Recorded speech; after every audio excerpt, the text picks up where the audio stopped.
non seulement dans une seule église, mais avec plusieurs églises aussi. Et voilà, ce sera sur Zoom, bien entendu, puisque voilà, ça rassemble quand même pas mal de monde. Mais que vous puissiez retenir cette date dans votre agenda. De toute façon, je pense que la communication sera donnée dans les temps qui viennent. Mais voilà, on a à cœur les zones et les territoires où nous habitons, parce que nous avons besoin que la vie prenne place dans les déserts, dans les solitudes. Et ce matin, j'aimerais aborder avec vous ce thème, découvrez ou alors redécouvrez le chemin qui mène à l'arbre de vie. Ça vous tente ? Ça va ? Le chemin qui mène à l'arbre de vie. Quand on pense à l'arbre de vie, on peut penser aux bijoux qui sont faits, hein, c'est à la mode en ce moment. Vous avez un arbre dans un rond et voilà, on offre ça à ceux qu'on aime, comme porte-bonheur, comme protection, etc. C'est pas de cet arbre-là dont je vais vous parler, même si ça peut être issu de la Bible, mais c'est issu aussi d'autres choses, au pouvoir énergisant, c'est presque un gris-gris, hein, ok ? C'est pas ça dont je vais vous parler. On peut penser, quand on pense à l'arbre, à la bienfaisance de l'arbre, on peut penser à la thérapie. Il y a toujours de nouvelles thérapies qui sortent et il y en a une, vous savez, il faut entourer les arbres et vous prenez les bonnes ondes des troncs, voilà, qui communiquent des énergies. Bon, c'est pas cela non plus, même si je crois que la nature peut être bienfaisante, hein, pour nos corps et voilà, il y a de bonnes préparations qui peuvent fortifier. Quand on est malade, j'ai un ami camerounais qui fait une bonne potion, là, gingembre, citron, tout ce qu'on veut, ça remet en ligne.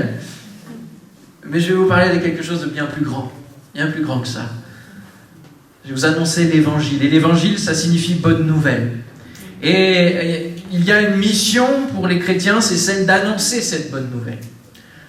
L'évangile selon Marc, il y a Jésus qui donne ce commandement aux chrétiens, à ses disciples, allez par tout le monde et prêchez la bonne nouvelle à toute la création, à tous ceux qui ont été créés.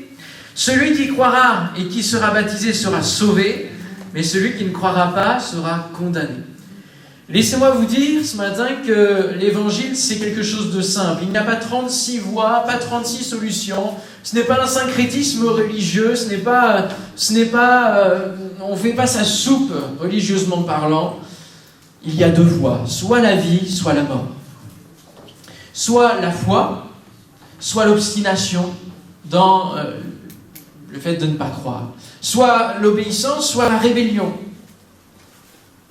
Soit celui qui croit, celui qui ne croit pas. Alors on pourrait dire, c'est quand même, ici, ce principe que l'on lit là, il est tellement ferme, c'est une loi qui est imposée, là, finalement, on est obligé de croire, si on veut être sauvé. C'est ça que ça veut dire.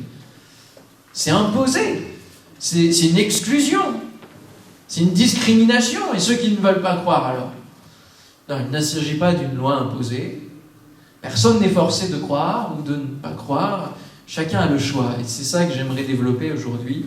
Nous avons le choix, et il nous faut remonter aux origines de ce monde, aux origines de la Bible, à la Genèse, pour commencer à comprendre les deux voies, à les percevoir au travers de cet arbre de vie et de l'arbre de la connaissance du bien et du mal.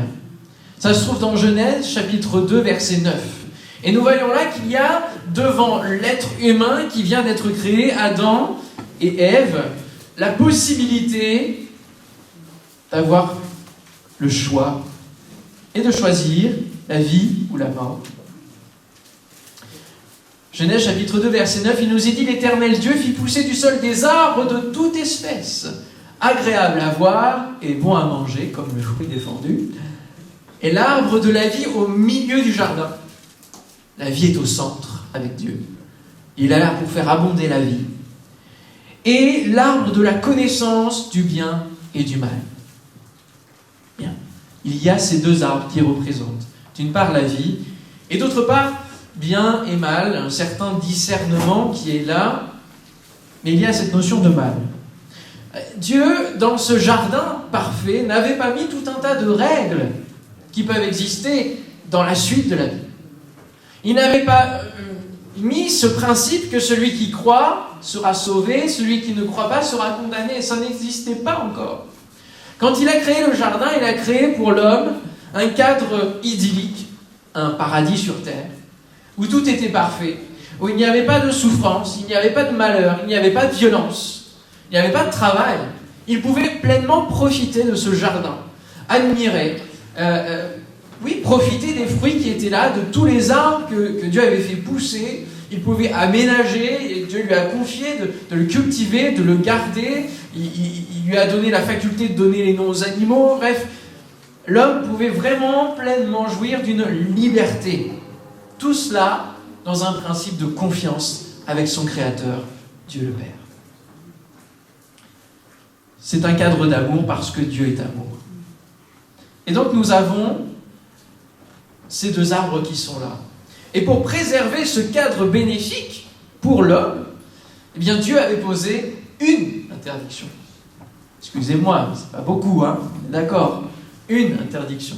Quand on lit notre code pénal ou notre code civil, les lois, c'est quand même beaucoup plus varié. Au verset 16 et 17, il nous est dit « L'Éternel Dieu donna cet ordre à l'homme, tu pourras manger de tous les arbres du jardin, mais tu ne mangeras pas de l'arbre de la connaissance du bien et du mal, car le jour où tu en mangeras, tu mourras. » Voilà l'interdiction, ou plutôt le conseil, l'avertissement que Dieu donne. Une seule interdiction, parce qu'il sait que c'est mauvais pour l'homme. Le jour où tu en mangeras, tu mourras. Voilà la conséquence. Alors on peut se poser la question, mais pourquoi donc Dieu a-t-il mis cet arbre dans le jardin, si il ne faut pas y toucher d'une part? Et puis, d'autre part, ça sert à rien en fait. Ça sert à rien. Autant qu'il ne soit pas là. C'est tout simplement parce que l'homme ne veut pas que nous soyons juste des gens qui suivent ce que lui il veut, comme des robots, et sans avoir aucune responsabilité, sans assumer aucun choix de notre part. Et il a fallu, finalement, Dieu a mis cet arbre-là pour avoir une relation de confiance avec l'homme. Avec l'homme, une relation réciproque. Et cette interdiction permettait finalement à l'homme d'être responsable de ses choix quant à sa relation avec Dieu, avec son Créateur. Et finalement, il fallait aussi que l'homme puisse avoir accès, s'il le choisissait, et malheureusement il l'a choisi, nous allons le voir dans quelques instants, qu'il puisse comprendre cette réalité du royaume des ténèbres, mené par Satan, qui lui s'est rébellé et a désobéi, s'est rebellé contre Dieu et finalement a poussé la création de ce royaume de mort, de violence, de ténèbres, de destruction. Et cet arbre, finalement, il n'y avait même pas besoin qu'Adam soit titillé pour l'interdiction. C'est Satan qui va le conduire à cela, à s'intéresser à cet arbre-là. La parole de Dieu nous dit « Tu as devant toi la vie et la mort. » Il vous le dit ce matin. Tu as devant toi la vie et la mort. Choisis la vie afin que tu vives. Il ne s'arrête pas à cette première phrase en disant « Bon, tu fais ce que tu veux, je m'en fiche. » En gros, non. Il conseille « Choisis la vie afin que tu vives. » Ce que Dieu veut pour nous, c'est la vie. Vous pourriez vous dire « Bien sûr, je ne vais pas choisir la mort, c'est ridicule. » Oui, mais parfois nos choix nous conduisent à certaines formes de mort, à certaines formes de destruction, de désolation, de désert dans nos vies. Et Dieu est là, toujours à nos côtés. Et il est là ce matin pour vous rappeler qu'il peut vous aider, vous accompagner dans vos choix, vous conseiller le meilleur choix à faire. Choisis la vie afin que tu vives. Depuis la rébellion de Satan, il existe ce royaume des ténèbres et l'homme pouvait prendre connaissance par la désobéissance. En choisissant cela, forcément, il romprait la relation avec Dieu.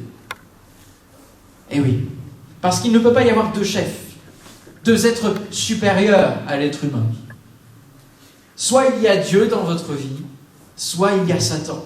Et même si vous pensez pouvoir conduire votre vie par vous-même, la parole de Dieu est claire et elle nous dit « Nul ne peut servir de maître, car il haïra l'un et aimera l'autre, ou il s'attachera à l'un et méprisera l'autre. Matthieu 6, 24. Il ne peut pas y avoir deux personnes dans notre vie. Et il y a un choix à faire face à ces deux arbres. Il y a un choix à faire. Soit rester dans le jardin de Dieu et rester dans la plénitude, la liberté de vie, soit choisir l'arbre de la connaissance du bien et du mal qui nous amène à la mort. Bien. Alors avant d'annoncer la bonne nouvelle, il y a une mauvaise nouvelle à vous annoncer.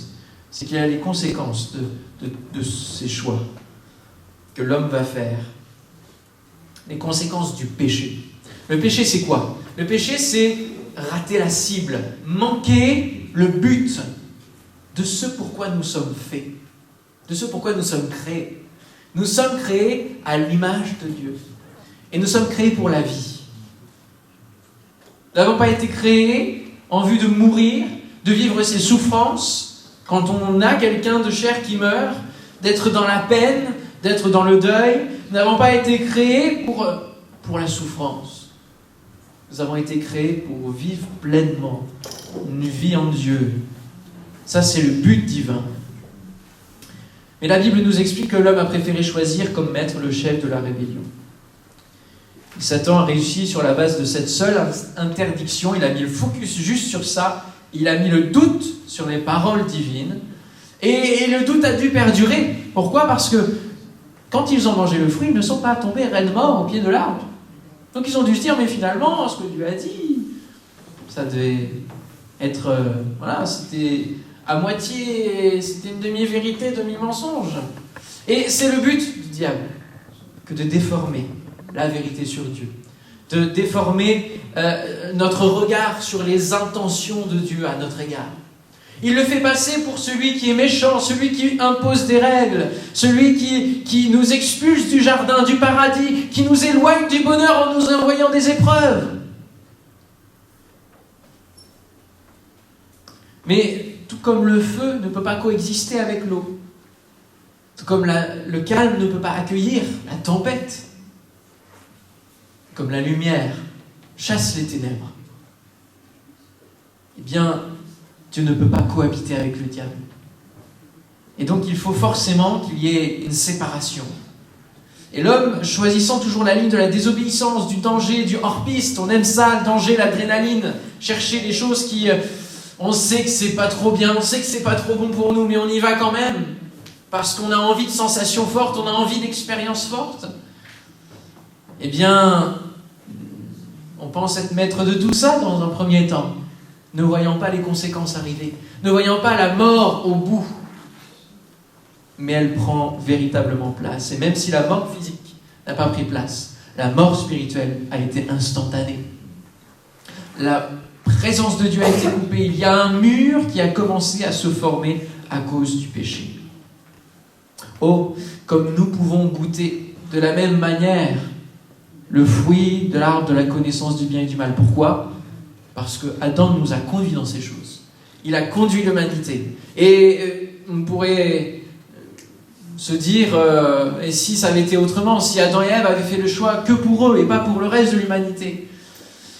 Mais face à ces deux arbres, qu'auriez-vous fait? Face à la tentation que Satan pouvait avoir, qu'auriez-vous fait? Qu'auriez-vous pensé? Je pense que nous aurions peut-être choisi cette tentation de goûter de l'arbre, de la connaissance du bien et du mal. Nous goûtons tous aux fruits défendus pendant notre vie, pensant qu'il n'y a aucune conséquence. Et on se noie dans différents types de plaisirs éphémères qui peuvent se présenter à nous. Des choses qui ne semblent pas dangereuses, qui vont nous faire planer, qui vont nous emmener dans de nouveaux univers, dans la découverte de choses à sensations fortes. Mais seulement toutes ces voies ne font que développer en nous de la violence, de la méchanceté, ou alors d'un autre côté de la colère, de la jalousie, de l'envie, mais aussi de la peur, du doute, de l'anxiété qui vient nous ronger. Et c'est comme s'il y avait toujours des vieux démons qui venaient, les relents d'un fruit comme pourri en nous. Il y a ce vide qui se forme et qui a la forme de Dieu. Ça, c'est les conséquences du péché. Tout est fait dans ce monde pour nous promettre monts et merveilles. Et si vous regardez dans vos boîtes mail, peut-être, j'espère que c'est dans vos spams et vous supprimez tout de suite, et on le voit gros comme une maison, que c'est une arnaque, mais on nous promet des milliers d'euros sur notre compte instantanément, n'est-ce pas? On nous promet la richesse, la gloire, le bonheur, de nous épanouir. Voilà, tout est basé sur le bien-être personnel. Et dans la conception chinoise de l'arbre de vie, l'arbre, c'est l'homme qui est au centre et qui connecte avec la terre et avec le ciel. L'arbre de vie dont je vous parle aujourd'hui, c'est Jésus qui est au centre. C'est lui qui est la vie. C'est lui qui est la vie. Parce que nous pouvons maîtriser notre propre vie. Et alors que beaucoup courent, et que nous courons peut-être encore à la quête d'un bonheur qui est comme un horizon qui s'éloigne au fur et à mesure qu'on avance. Alors que peut-être beaucoup sont nombreux arrivant à la fin de leur vie, rongés par des remords, par des déceptions, des désillusions. Parce que l'on soit bon ou mauvais, il y a toujours ce goût amer de ne pas avoir véritablement trouvé ce qui changerait profondément notre vie. Le fruit, il est là dès notre naissance. Et il est mauvais. Alors on peut se dire, mais moi j'ai jamais rien fait de mal, j'ai rien... Voilà, je touche pas à l'alcool, à tout ça, aux drogues, certes. Mais même si quelqu'un fait quelque chose de bien, un autre viendra le détruire. Ou il va l'amener dans sa partie mauvaise. Regardez, la découverte de l'atome, c'est quelque chose d'extraordinaire, qui a permis bien de bonnes choses, mais regardez aussi ce que ça fait. Ça a créé la bombe atomique. On va d'horreur en horreur sur la Terre. Regardez la création d'Internet et des médias sociaux. C'était dans de bonnes intentions que les créateurs ont fait ça pour connecter les gens entre eux dans le monde, avoir plus de communication. On n'a jamais été autant seuls, les uns habitant au-dessus des autres. Et je ne sais pas si vous avez regardé le documentaire Derrière nos écrans de fumée sur Netflix, mais je vous le conseille, c'est très très intéressant. C'est un documentaire qui présente les créateurs justement d'Instagram, de Facebook, Pinterest, etc. Et qui disent en fait ce qu'on a créé et qu'on pensait bien, ça s'est retourné. La machine nous a dépassés. Et c'est devenu quelque chose que les gouvernements utilisent pour influencer les populations, que certains utilisent pour créer des génocides. Et c'est eux qui le disent, c'est pas moi. J'affabule pas, je complote pas là. C'est eux-mêmes qui disent, qui préviennent en disant « Attention, ce qu'on a créé maintenant on le maîtrise plus. Et c'est devenu dangereux. Vous êtes influencés, vous êtes mis dans des cases. On vous met des contenus qui correspondent à vos pensées. On prédit ce que vous allez faire, l'action que vous allez faire. On prend votre temps avec les scrolls infinis, etc. C'est quelque chose d'affreux. Et eux-mêmes protègent leurs enfants des écrans. C'est dire. Je ferme la parenthèse, mais toujours est-il qu'on va de plus en plus, non pas dans la découverte du bien seulement, mais aussi du mal, quand on mange de ce fruit. Et nos choix ne sont pas toujours très justes, ne sont pas toujours sensés. Quand on regarde le monde qui est autour de nous, il continue de progresser dans la découverte du mal. L'autre jour, je regardais un reportage pendant les informations de toutes les emprises djihadistes qui se passent en Afrique. Et dans différents pays, il y a des poches qui sont là. Et on entendait le témoignage d'une petite fille qui a vu son père décapité devant elle. On se dit, mais c'est pas possible que ces choses existent. Mais la violence est là. La haine est là.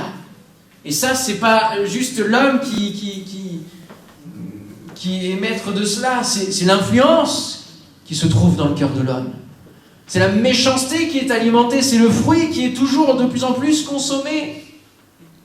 Pourquoi ? Parce que le monde entier est sous la puissance du malin. C'est ce que nous dit 1 Jean 5, 19. Le monde entier est sous la puissance du malin. L'homme a remis, au travers de ce seul choix, le monde entre les mains du diable et de son pouvoir de destruction.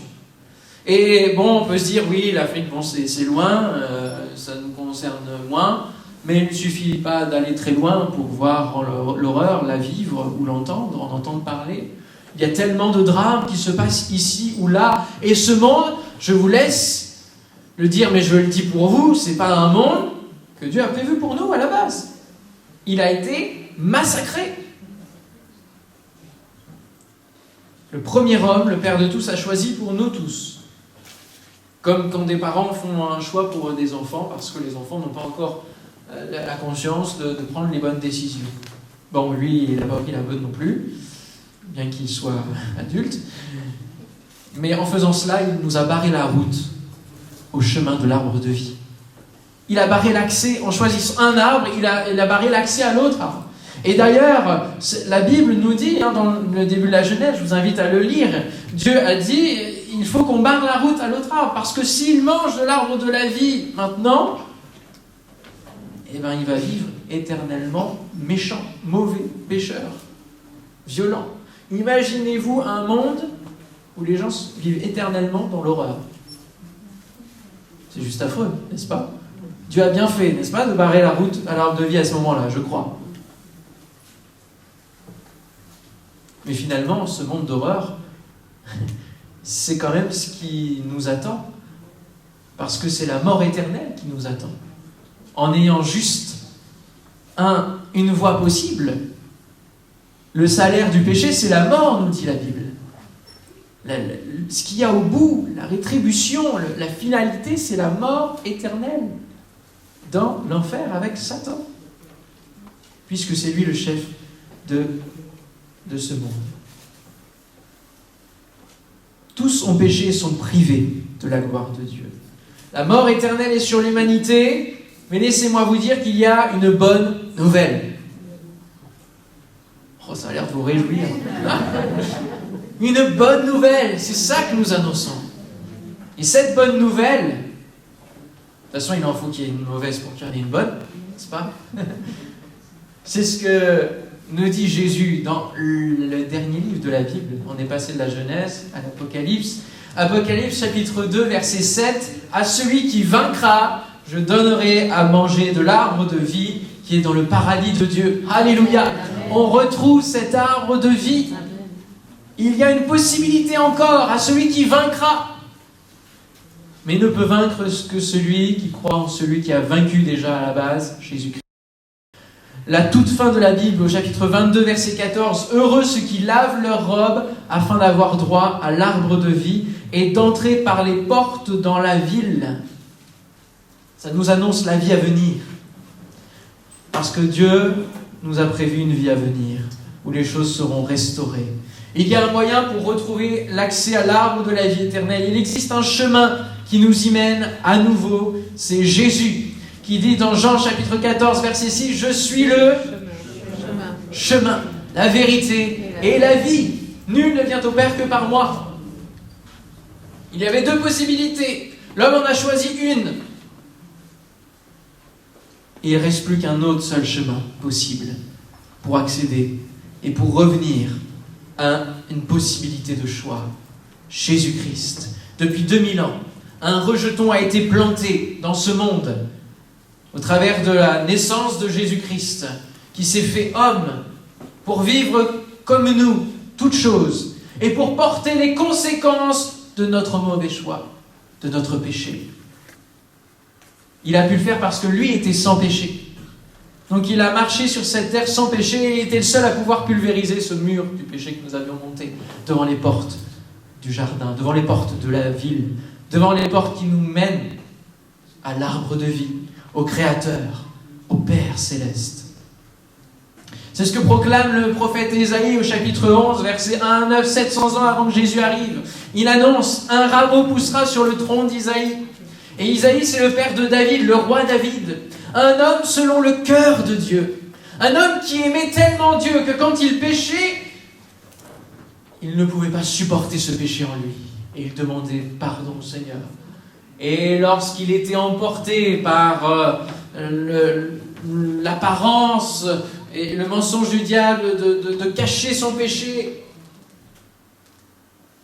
lorsque son péché était révélé, il disait Seigneur, il ne cherchait pas d'autres moyens. Il se repentait, il demandait pardon à Dieu pour retrouver à nouveau cette communion qu'il avait. Et vous lisez les psaumes, cette communion est tellement chère à ses yeux. Il dit Seigneur, rends-moi la joie de ton salut. Sinon, ma vie est fade.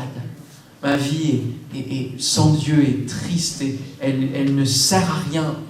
Et nous sommes sans Dieu dans une vaine manière de vivre. L'Esprit de l'Éternel reposera sur lui. Un rejeton naîtra de ses racines et portera du fruit. Voilà, Jésus qui vient comme un bébé dans ce monde, eh bien, c'est comme une jeune plante, une faible plante, nous dit la parole de Dieu, qui va venir pousser, croître. Et il va être un arbre de vie dans ce monde pour chacun de ceux qui veulent bien y croire et goûter combien Dieu est bon. Alléluia. C'est gratuit. Nous pouvons venir, c'est ce que dit aussi Ésaïe 55, venez sans rien payer, parce que Jésus a tout pris sur lui. Venez sans rien payer, venez manger de ce fruit qui est bon et vous vivrez. Voilà la promesse divine, c'est l'abondance de vie. Il y a donc plusieurs versets que je saute sur le fait que l'Esprit de l'Éternel reposera sur lui, etc.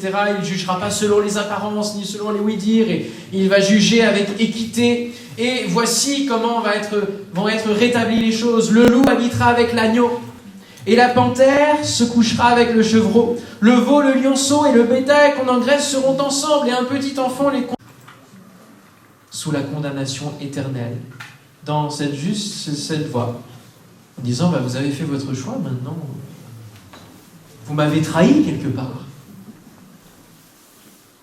C'est fou qu'on fasse ce choix, alors que Dieu a tout prévu pour nous, le bonheur, toute chose. Non, nous on s'obstine, et ils vont crucifier Jésus. Quand je dis ils, c'est nous. Nous pensons que c'est bien de continuer à mettre le bonheur, le bien, le porteur de vie sur la croix. Mais il fallait que ces choses arrivent. Parce que la croix n'est pas le symbole simplement de la mort. C'est une porte vers l'éternité. Et la résurrection, au travers de la Pâque que nous avons célébrée il y a quelques dimanches de cela, eh bien, est l'assurance de cette victoire acquise qui vous permet, vous aussi, de vaincre sur le péché, sur ce qui triomphe de vous en ce moment, sur les choses qui vous agitent, avec lesquelles vous n'arrivez pas à triompher, à prendre le dessus. Cette croix vous donne la victoire. Ce bois de la croix, tiré peut-être de l'arbre de la connaissance du bien et du mal, j'extrapole, mais tiré du bois de ce monde, nous apporte la vie. Et quand elle est plantée dans notre cœur, lorsque nous acceptons de croire, eh bien, elle est porteuse de vie. Elle est porteuse d'un fruit éternel. Alléluia.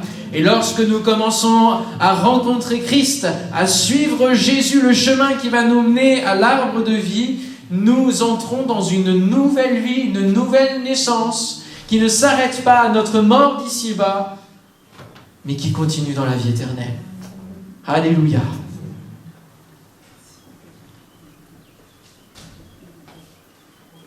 Il a vaincu et il nous donne la possibilité de vaincre également. L'amour de Dieu est plus fort que la haine de Satan. Alléluia. Grâce à Christ, tu peux triompher. Si nous revenons donc à notre introduction, nous avons vu que l'homme a connu la vie pleine et entière, puis a fait basculer l'humanité dans le venin mortel, dans cette contamination finalement. Et voici aujourd'hui la situation, le principe qui a été dégagé par le Seigneur, parce que Dieu est au-dessus du diable, donc il régit quand même, et il est là, il veut notre bien, et son amour n'a pas pu empêcher de nous aider. Alléluia. Voici ce principe, celui qui croit en Jésus est sauvé de ce monde qui est sous la puissance du malin, et celui qui choisit de ne pas croire choisit finalement de rester sous la condamnation qui est déjà là. C'est même pas, c'est une condamnation qui sera actée si vous choisissez de continuer dans cette voie-là, qui sera actée au moment du jugement final. Mais elle est déjà là, en fait. La condamnation, elle est là depuis la jeunesse. Et elle est sur notre vie. Et si nous ne changeons rien dans notre vie, si nous ne choisissons pas l'autre voie, le chemin de Jésus, nous n'aurons pas accès à l'arbre de vie? Voici aujourd'hui l'appel qui est pour chacun d'entre nous, d'entre vous. La porte est encore ouverte pour retrouver l'accès à l'arbre de vie. Si seulement vous pouvez croire en Jésus. C'est pas grand-chose, hein. Jésus et son Père ne demandent pas grand-chose de notre part. Le suivre, croire en lui, croire en tout ce que je viens de vous annoncer. Allez jusqu'au bout de notre vie comme cela, et vous avez la vie éternelle. Amen. Apprendre à découvrir qui il est, à retrouver cette relation qu'il veut, relation de confiance. C'est ce pourquoi nous sommes créés, je nous le rappelle. Alléluia. Nous sommes gratuitement justifiés par sa grâce, par le moyen de la rédemption qui est en Jésus-Christ. Nous ne pouvons pas nous glorifier d'être sauvés. C'est une faveur, c'est une grâce qu'il nous fait. Nous sommes l'objet, vous êtes l'objet de la grâce divine. Il est mort pour chacun d'entre vous. Dieu a tant aimé le monde qu'il a donné son Fils, afin que quiconque, pas d'exception, pas d'acception, de mise sur le côté, quiconque croit en lui, ne périsse pas, et qu'il ait la vie éternelle. Alléluia. Alors, on va fermer nos yeux et j'aimerais véritablement que l'on ait un moment solennel, bien qu'il le soit déjà, et que vous puissiez examiner vos vies sous le regard de Dieu et de sa parole qui vient d'être annoncée. Et laissez l'appel de Jésus vous dire « Venez à moi, vous tous qui êtes fatigués, chargés, je vous donnerai du repos. » Vous êtes peut-être fatigués de vous-même, fatigués de faire toujours les mauvais choix, de vous retrouver toujours dans les mauvaises situations, chargés par tant d'émotions négatives, chargés de tellement de fardeaux qui vous poursuivent, qui sont là, toujours présents. Venez à Jésus. Il ouvre sa porte. Il a tout fait pour que vous puissiez retrouver l'accès, le chemin à l'arbre de vie.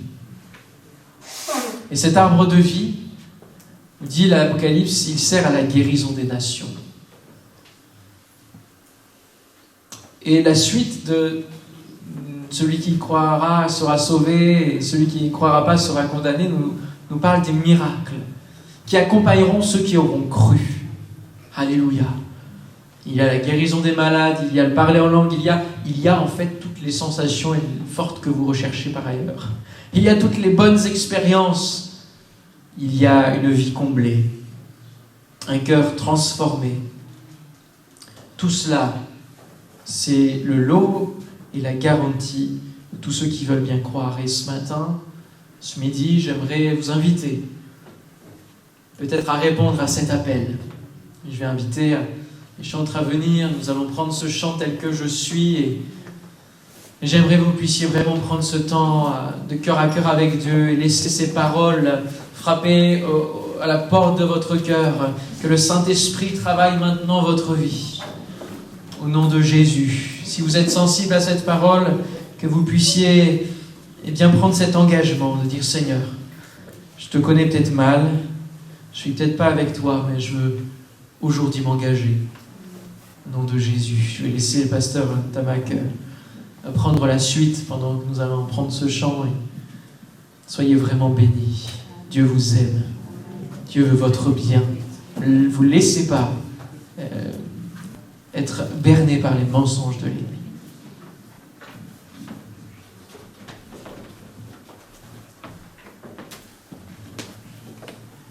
Avant de chanter, je ne veux pas prêcher, mais voici quand même cette parole que le Seigneur veut nous laisser, toujours dans l'Apocalypse chapitre 22, verset 11.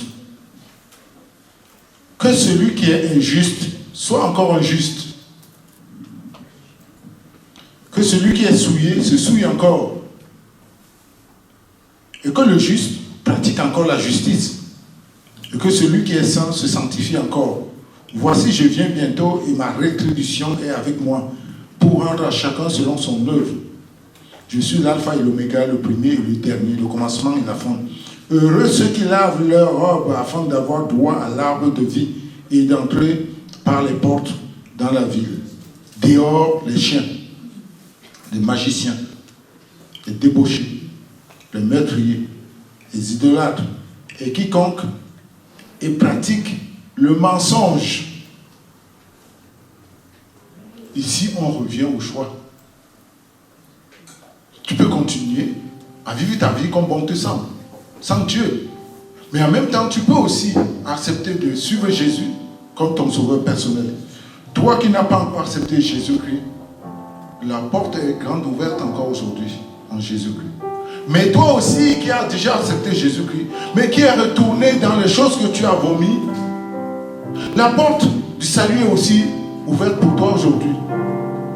Donc ce message s'adresse à chacun d'entre nous ce matin. Pendant qu'on chante ce chant, toi qui écoutes cette parole, ouvre ton cœur au salut que Jésus te propose ce matin. Laisse-toi envahir par son esprit ce matin. Jeune homme, jeune fille, monsieur, madame, toi mon frère, qui t'est découragé, qui t'est détourné de Jésus, Jésus t'appelle encore ce matin. Il te dit reviens à moi. Parce que le salaire du péché, c'est la mort. Mais le don gratuit de Jésus, de Dieu, c'est la vie éternelle en Jésus-Christ. Tu peux encore revenir aujourd'hui. La porte de la grâce est encore ouverte aujourd'hui. Toi qui es là, qui hésites à accepter Jésus qui comme ton sauveur personnel. Mais toi aussi qui t'es détourné, Jésus t'appelle encore ce matin. Nous chantons et après nous allons faire cet appel.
ce matin. Donne-lui ta vie ce matin. Ne doute plus, mon frère, ma soeur. N'hésite plus, mon frère, ma soeur. Jésus est ton Père. Laisse Dieu qui t'aime. Il n'est pas venu pour t'accuser. Mais il veut te sauver ce matin. Oh Seigneur, merci. Crie à ton Dieu ce matin. Tu dis Seigneur,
j'ai besoin d'être sauvé.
Malheureusement, à cause des aléas de la vie, tu es retourné dans le péché, dans le monde. Tu peux aussi te lever ce matin devant ton Dieu, parce que la porte est grande ouverte. Jésus ne fait exception de personne. Qui que tu sois ce matin, lève-toi de ta place.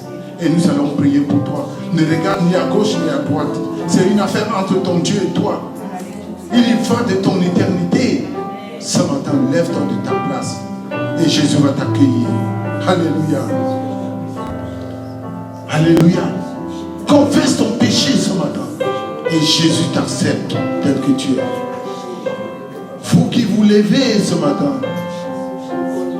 Je vais inviter le pasteur Benjamin Lamotte qui a apporté ce message. C'est lui qui va prier maintenant pour vous. Et Dieu va faire ce miracle. N'hésite pas. Tu peux te lever, toi jeune homme, jeune fille. Monsieur, madame, Jésus t'appelle encore ce soir.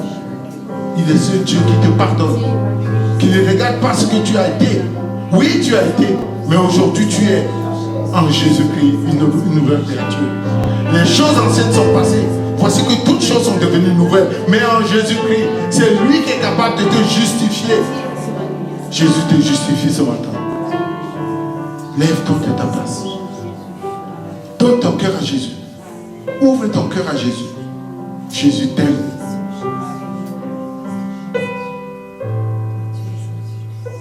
Choisis la vie. Jésus est la vie. La vérité. Le chemin, la vérité, la vie. Nul ne peut venir au Père que par lui. Mon frère, le pasteur Benjamin Lamotte, peut maintenant prier pour vous qui êtes levés. Et Seigneur, à toi la gloire. Alléluia. Seigneur, merci pour ta présence. Gloire à l'Éternel. Nous sentons ta présence, Oh, Seigneur, mon Jésus. Dieu. Je te bénis de ce que des cœurs s'ouvrent à ta présence. Amen. Alléluia. Je te prie pour ces personnes, tous ceux qui ont à cœur cet engagement, Seigneur. Oui, Jésus. Ce peu des fébriles, Seigneur, et qui n'ont pas osé aussi se lever pour Oui, certains. Jésus. Je te prie, Seigneur, que tu vois leur engagement de cœur. Alléluia. Parce que c'est ça qui compte, Seigneur. Alléluia. C'est face à toi que cet engagement est pris. Gloire De à toi, suivre, Jésus. Seigneur, de suivre le chemin Jésus Amen. qui mène à l'arbre de vie. Alléluia. Merci, Seigneur, parce que tu vas faire une œuvre de transformation.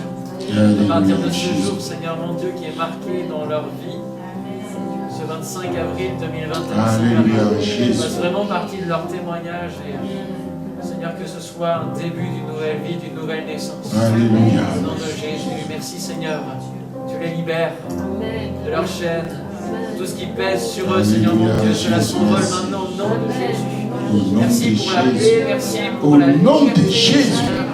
Merci parce que tu prends leur fardeau maintenant. Amen. Que ton nom soit béni. Alléluia. Alléluia. Merci Amen. Seigneur. Amen. Donne-nous de bien les accompagner, Seigneur. Gloire à toi, En tant que Jésus. chrétiens déjà. Que chacun de nous, Seigneur, nous puissions ne pas nous reposer sur nos lauriers. Et que Alléluia. nous puissions vraiment continuer à te suivre en vivant dans cette liberté que tu nous as donnée. Amen. Alléluia. Gloire à Dieu. Est-ce que nous pouvons acclamer la parole du Seigneur? Merci, Pasteur Lamotte. Merci pour ton encouragement ce matin. Est-ce qu'il y a des personnes qui nous visitent pour la première fois ce matin? Pour la première fois, vous êtes venus dans ce lieu pour la toute première fois. Est-ce qu'il y a des personnes qui nous visitent pour la toute première fois? Tout le monde est ancien. Gloire à Dieu.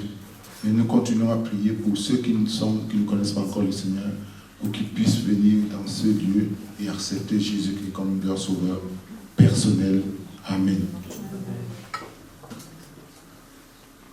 Réunion de prière le mardi. En tout cas, je rends grâce à Dieu pour vous tous qui vous connectez.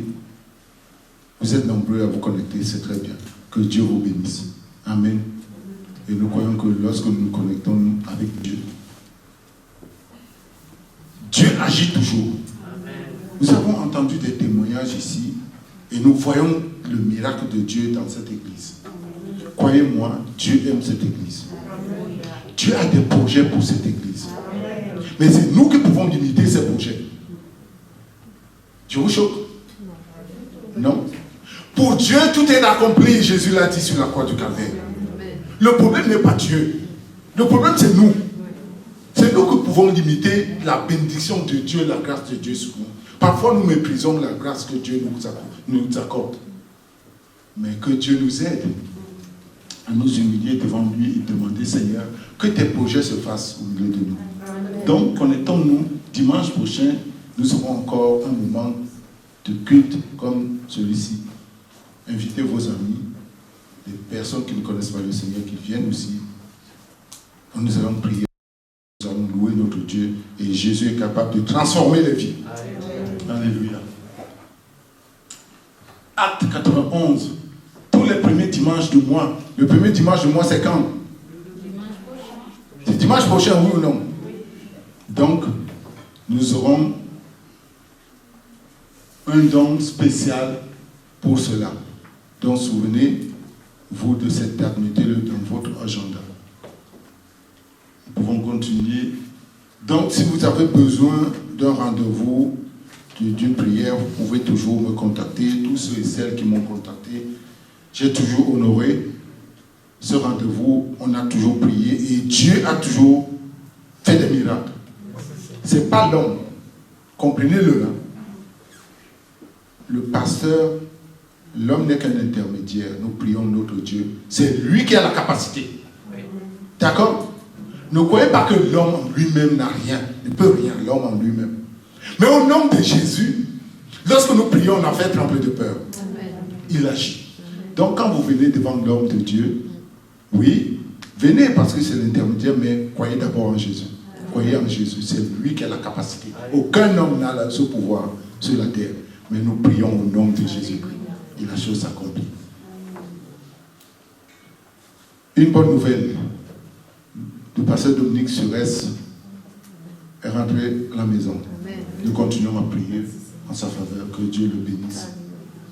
Bénisse sa famille. Bénisse aussi l'église de Nemours, là où il est. Que Dieu bénisse nos frères et sœurs qui sont là-bas. Et nous transmettons aussi les salutations fraternelles à la communauté où tu te trouves. D'accord? Que Dieu continue à bénir ton ministère. Et chaque pasteur, nous sommes différents, mais nous avons le même Dieu. Amen. Est-ce que nous pourrons nous lever maintenant tous ensemble?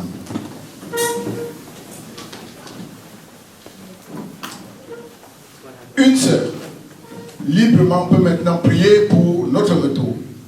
Librement. Et avec hardiesse. Alléluia. Il n'y a pas de sœur dans l'église. Merci Seigneur pour ce temps béni, Seigneur, que nous avons passé dans ta présence, Seigneur. Merci parce que Seigneur, tu vas encore nous conduire, Seigneur, tout au long de cette semaine, Père. Nous savons que nous sommes bénis, Seigneur, en toi, et que par cette parole, Seigneur Jésus, nous avons été fortifiés, Seigneur, et que vraiment cette parole puisse porter du fruit, Seigneur, dans nos cœurs, Seigneur. Amen. Amen. Les jeunes, vous connaissez votre programme. Que Dieu vous bénisse. Et bonne semaine. À la semaine prochaine. Que Dieu vous bénisse.